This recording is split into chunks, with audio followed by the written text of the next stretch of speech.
জাগ্রত মা কামাখ্যা মন্দিরের কাহিনী। নমস্কার বন্ধুরা, স্বাগত আমাদের চ্যানেলে।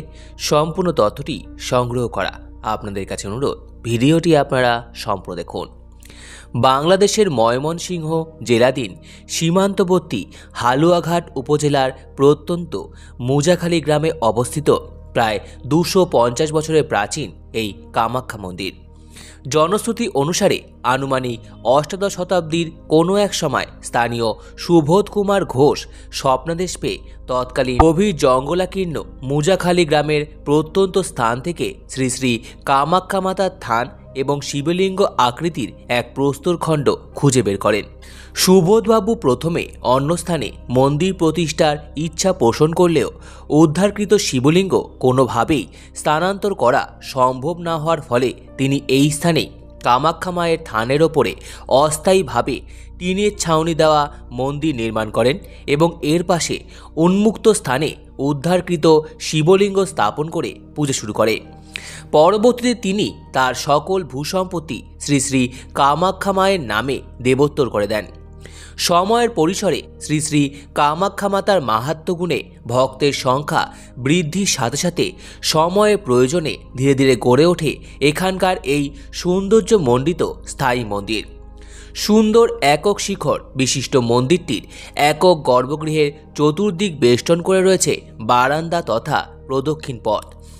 গর্ভগৃহের অভ্যন্তরে কোনো বিগ্রহ নেই, শুধু রয়েছে শ্রী শ্রী কামাখ্যা মাতার ত্রিশূল পতিত থান। এই ত্রিশূলকেই মাতৃগানে পুজো করা হয়। মন্দিরের পাশে স্থাপিত শিবলিঙ্গকে কেন্দ্র করে একটি চাতাল তৈরি করে দেওয়া রয়েছে। ভক্তরা সেখানে শিবলিঙ্গের পুজো ও অভিষেক করেন। প্রায় 50 শতক জমির ওপর গড়ে ওঠা এই মন্দির প্রাঙ্গণে মূল কামাখ্যা মন্দির ও শিবলিঙ্গের চাতাল ছাড়াও পশুবলি স্থান, ভোগের ঘর, ভক্তদের বিশ্রামাগার, ওয়াশরুম, টিউবওয়েল, পুকুর ও বেশ কিছু গাছপালা রয়েছে। অন্যান্য মন্দিরের মতো এখানে মায়ের নিত্য পুজো হয় না। শুধুমাত্র প্রতি শনিবার বেলা 11টা থেকে 12টার মধ্যে এখানে মায়ের পুজো ও পশু বলি হয়। প্রতি বছর বৈশাখ মাসের শেষ শনিবার অনুষ্ঠিত হয় এই মন্দিরের বাৎসরিক উৎসব, বাৎসরিক বড় পুজো। সেই দিন বিভিন্ন স্থান থেকে ভক্তরা দলে দলে এসে মন্দিরে দর্শন ও পুজো নিবেদনের জন্য সমবেত হন। তখন পুরো এলাকাটি একটি আধ্যাত্মিক মহামিলন ক্ষেত্রে পরিণত হয়। পুজোর পাশাপাশি সকাল থেকে শুরু হয় পশু বলি, যা অনেক সময় রাত পর্যন্ত চলতে থাকে। যদিও পশু বলির সংখ্যা আগের থেকে কমে গিয়েছে, তবুও এখনও বাৎসরিক পুজোর দিন অন্তত 3 থেকে 4 শত পশু বলি হয়। অতীতে একসময় মন্দিরের আশেপাশে এলাকাটি হিন্দু অধ্যুষিত ছিল, কিন্তু এখন মন্দিরের কাছাকাছি হিন্দু জনবসতি নেই বললেই চলে। এলাকাটি বর্তমানে মুসলমান ও খ্রিস্টান জনবহুল হিসাবে পরিচিত। এলাকায় হাজং সম্প্রদায়ের কয়েক ঘর লোকজন এই মন্দিরের দেখাশোনা করেন। তারাই বংশ পরম্পরায় এখন মন্দিরে পৌরোহিত্য করে আসছেন।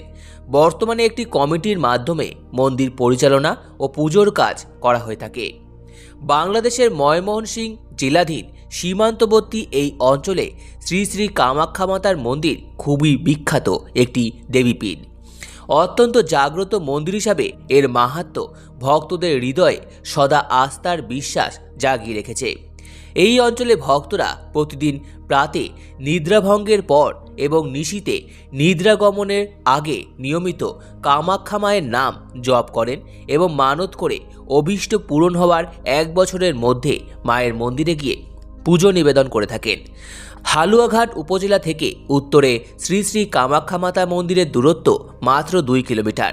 হালুয়াঘাট বাসস্ট্যান্ড থেকে রিকশায় অথবা হালুয়াঘাটের গোহাটা মোড় থেকে অটোরিকশায় মুজাখালী 3 রাস্তার মোড়ে এসে সেখান থেকে কয়েক মিনিট হাঁটা পথে এই মন্দিরে পৌঁছানো যায়। সম্পূর্ণ ভিডিওটি দেখার জন্য আপনাদের সকলকে অসংখ্য ধন্যবাদ। ভিডিওটি ভালো লেগে থাকলে লাইক, কমেন্ট, শেয়ার এবং চ্যানেলটিকে অবশ্যই সাবস্ক্রাইব করুন। ধন্যবাদ।